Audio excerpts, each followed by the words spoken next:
It's weird, eh? Yeah.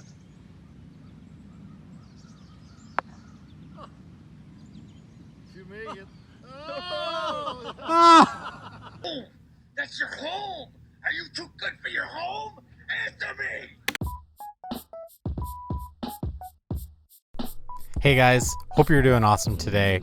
This project was 100% just for fun.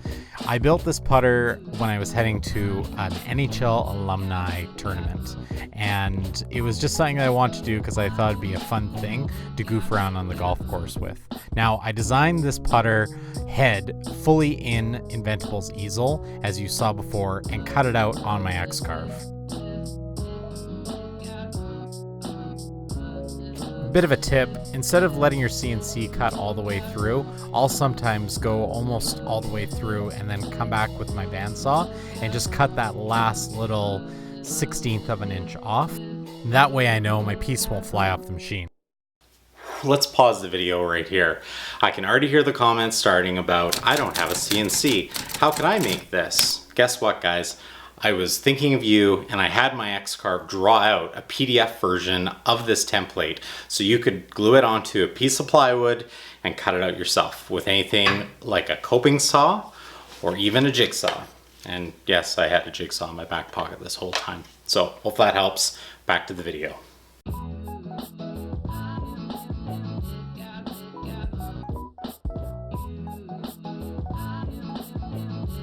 It's amazing what a piece of pop culture this putter from Happy Gilmore is, just having it shaped like a hockey stick. There's actually companies that have built these putters with the right weighting and feel. I'll tag some of them below so you can check those out as well.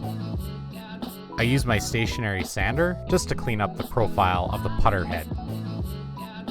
I've got a few upcoming woodworking projects that are a little bit more involved, so if you'd like to hit that subscribe button, you won't miss out on any of the stuff that I have coming up.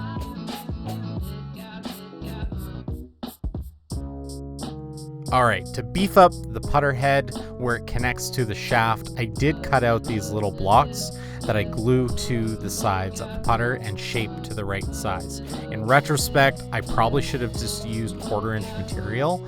It was way too much material, and I ended up sanding almost the entire piece off to get it to the shape that I was really looking for.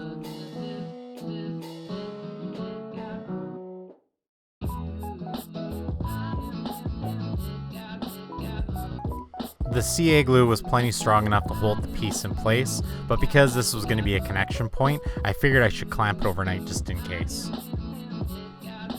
So after finding center on the connection point of the putter head, where it will connect to the shaft, I drilled a hole through that would receive the shaft of the putter.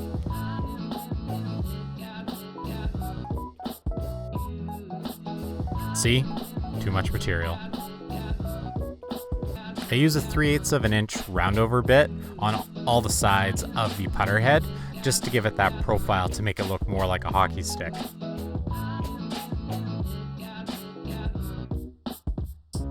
With that done, I was able to remove the head from the shaft of the putter I was going to use, and this came off pretty easily with a bit of heat and then knocking it off with a hammer. To attach the putter head to the shaft, I just mixed up some 2-part epoxy. It's always good to rough up a finish on something like this, just so the glue has something a little bit better to grab onto. Huge thanks to Bits and Bits for supporting my channel. All the router bits and CNC bits I used in this video were provided to me by Bits and Bits. I've added a link to their website below, as well as a discount code. So if you're looking to purchase anything from them in the next little while, feel free to use the code MortgageandMiter15 at checkout to receive 15% off your purchase.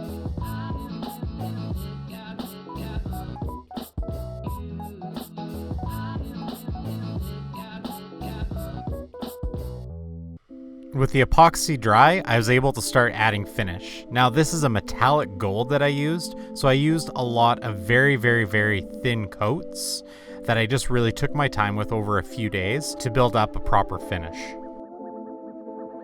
To pay homage to the fact that this was meant to be a hockey stick putter, I did add some hockey tape to the little inlay that I did on the head of the putter. As I said before, if you're interested in building this putter, I did put the PDF plan below, but I'll also post this in Inventable's easel project section so you can make your own. So I will say the finish on this was not the most durable.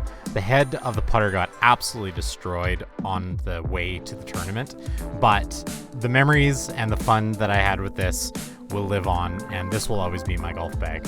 Guys, I've queued up some other videos here if you want to check out some of the other things I'm working on. I'd love to see you hit that subscribe button. We'll see you on the next video.